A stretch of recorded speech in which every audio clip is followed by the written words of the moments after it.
คอยพูด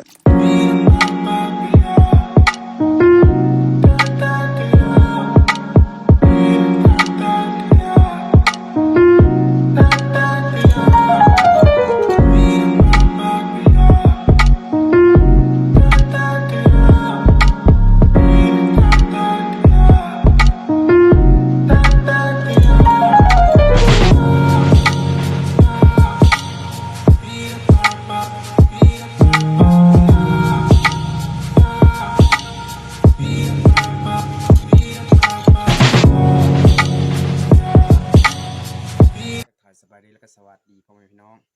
สำหรับมื้อนี้แล้วก็บ่าวพรสิมาถ่ายบ้านเก่าของเฮาแล้วว่าเฮือนซานประชาชนบ้านเฮาเนาะสิมาถ่ายเป็นจังไดอ่าในการสถานที่ของอ่าบ้านเกิดของเฮาว่าเป็นจังไดแล้วก็สามารถทุกคนมาติดตามได้ในการเคลื่อนไหวสำหรับมื้อนี้เฮาสิมาเบิ่ง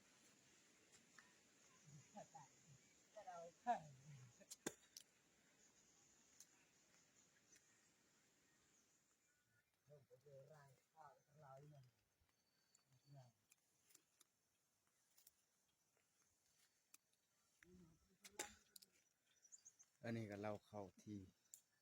บ้านพวกเฮาเนาะอันนี้เฮาสิมายามบ้านเฮาเที่ยวทิม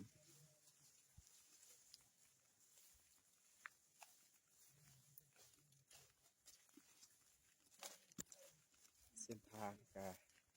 ตกเนาะ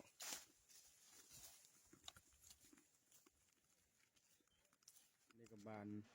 ไม้ที่เฮาอยู่ปัจจุบันนี้เนาะทุกคนเพราะว่าเฮาสิมาถ่าย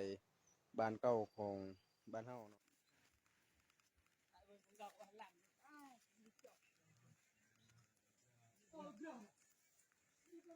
อันนี้เฮือนพ่อบ้าน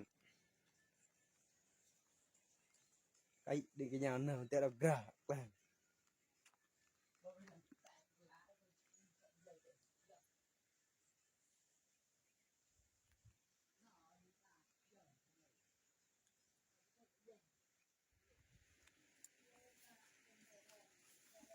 นี่เดี๋ยวสา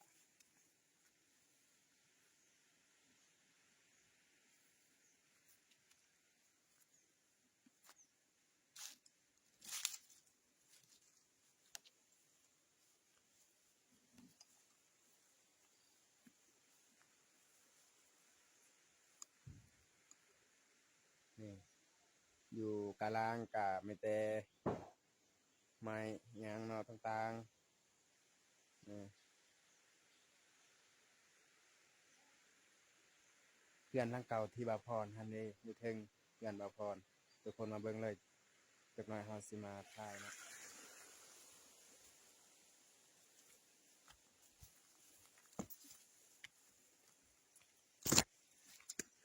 เดี๋ยวนี้แล้วก็เฮาสิมาเข้าบ้าน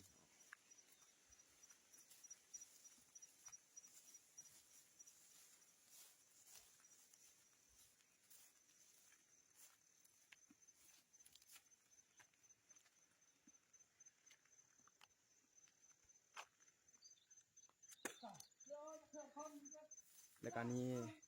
เพื่อนบาพรที่เพื่อนทั้งเก่าเนาะเอาสิมาเบิ่งเนาะเป็นจังได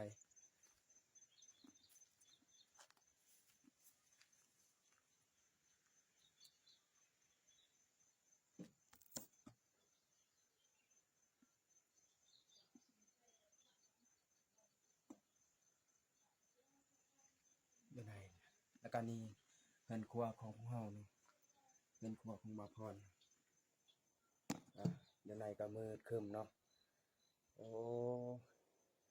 เฮาสิบ่ได้ไปบ่ได้ยามเนาะหลายเดือนหลายปีเนาะ แล้วก็เฮือนหลังเฮือนตัวนี้แม่นเฮือนของอ้ายของบ่าวพรเนาะแล้วก็ตัวนี้สิเฮาสิมาเบิ่งความลำบากในการอาศัยของบ้านหลังบ้านเก่าที่พวกเฮาเนาะแล้วก็นี่แม่นเพื่อนของบ่าวพรเองเนาะเอาสิมาถ่ายมาเบิ่งเนาะบ้านเฮาเนาะเอาสิมาถ่ายสำหรับของมื้อนี้เนาะแล้วเป็นจังได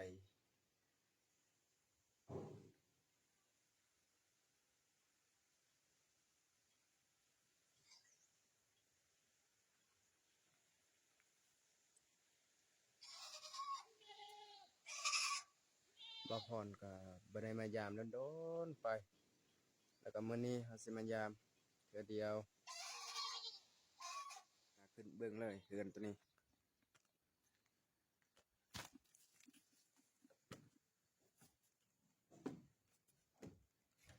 ไกล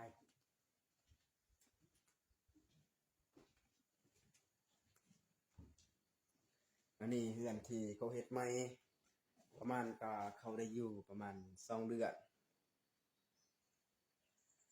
เดี๋ยวนี้เฮาสิมายามเบิ่งนี่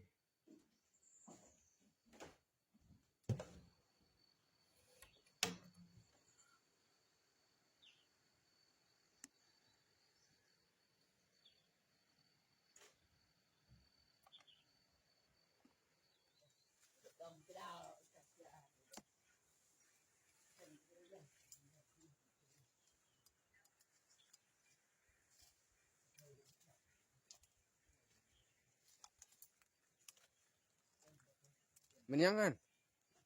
เฮ้ย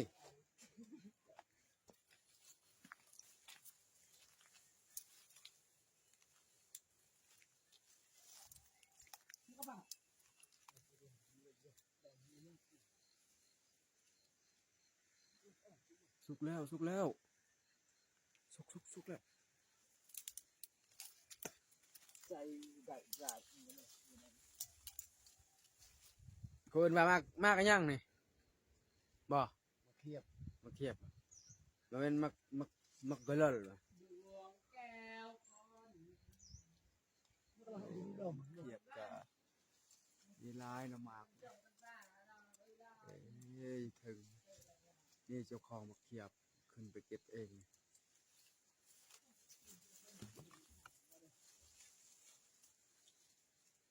นั่นนี่เท่านั้น นกนี้ดอก ว้าย เขาจะบอกดมโอ้ยันตะเวดม สุกแล้ว ที่กองใช่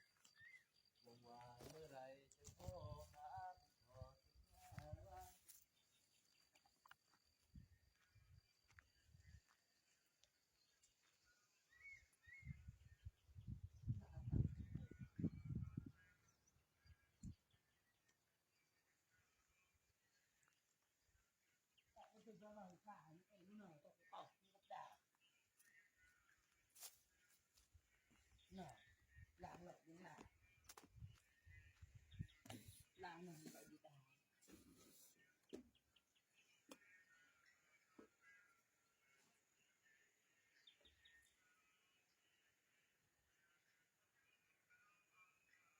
แม่ทุกอย่าง แม่จังสิ อาจารย์